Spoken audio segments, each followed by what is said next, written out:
Analysis by paralysis. একজন মুমূর্ষু রোগী যদি ডাক্তারের কাছে আসে এবং ডাক্তার যদি অনেক বেশি পরীক্ষা-নিরীক্ষা দেয়, কিন্তু রোগীর অবস্থা খুবই ক্রিটিক্যাল, সেক্ষেত্রে রোগী মারা যাবে। এটাকে বলা হয় অ্যানালিসিস বাই প্যারালাইসিস। তো আমাদের ডিসিশন মেকিং এর ক্ষেত্রেও অ্যামাজনের প্রতিষ্ঠাতা জেফ বেজোস তিনি আসলে ২ টা ফ্রেমওয়ার্ক দিয়েছেন। তিনি যেটা বলেছেন যে, আপনার কাছে যদি 40% থেকে 70% ইনফরমেশন থাকে, তাহলে আপনি দ্রুত সিদ্ধান্ত নিয়ে নিন এবং সিদ্ধান্তটা এমনভাবে নিন যাতে আসলে ওই সিদ্ধান্ত থেকে ওটাকে অ্যাডজাস্ট করা যায়, ওটাকে কারেক্ট করা যায়। ওখান থেকে আবার রিভার্স করা যায়। মানে ওখান থেকে ফেরতও আসা যায়। এটা হলো আসলে ছোট, ছোট ডিসিশন নেওয়ার ক্ষেত্রে। যেমন ধরুন আপনি একটা হয়তোবা অফিসে যাবেন। স্টিভ জবস, মার্ক জুকারবার্গ তারা কি করতেন? তারা কিন্তু প্রতিদিন একই ধরনের টি-শার্ট পরে যেতেন। যাতে ছোট, ছোট ডিসিশন নেওয়ার ক্ষেত্রে আপনার বেশি সময়, বেশি এনার্জি যাতে নষ্ট না হয়। এখন আসি টাইপ বি সিদ্ধান্ত নেওয়ার ক্ষেত্রে। এটা হচ্ছে বড়, বড় কিছু ডিসিশন নেওয়া। বড় একটা অ্যাকুইজিশন করবেন। হয়তোবা ৳১০০,০০,০০,০০০।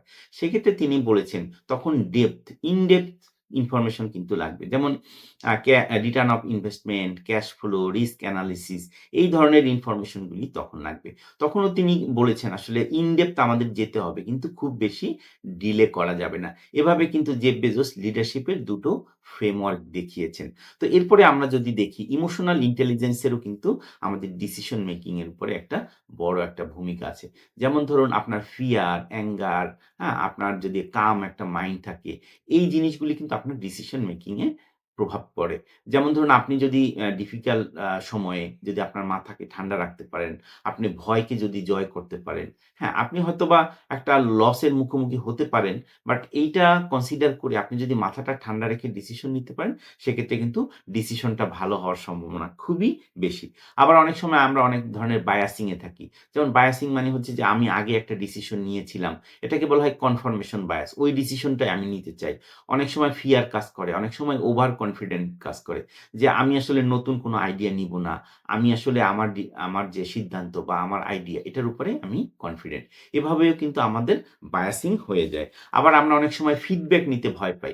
ফিডব্যাক যদি আমরা নেই সেক্ষেত্রে আমাদের মিস্টেক গুলো বুঝে সেখান থেকে কিন্তু আমরা ভালো একটা ডিসিশন নিতে পারব।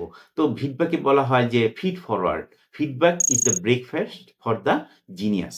তো আমাদের ফিডব্যাক নিতে হবে। এরপর হচ্ছে রিস্ক ম্যানেজমেন্ট। আমাদের রিস্ককে ম্যানেজ করা লাগবে। আমরা কিন্তু রিস্ককে 100% রিডিউস করতে পারব না। তো আমাদের যখন আমরা ডিসিশন নিব তখন আমাদের কি, কি ধরনের রিস্ক আছে এটা নিয়ে কাজ করে আমাদের রিস্ক ম্যানেজমেন্ট করতে হবে। এরপরে লাস্ট যেটা হচ্ছে যে আমরা প্রতিটা ক্ষেত্রেই প্ল্যান অ্যাহেড করব, ব্যাকআপ প্ল্যান নিব, স্মল স্কেল থেকে শুরু করব। তাহলে কিন্তু আমরা ভালো ডিসিশন নিতে পারব।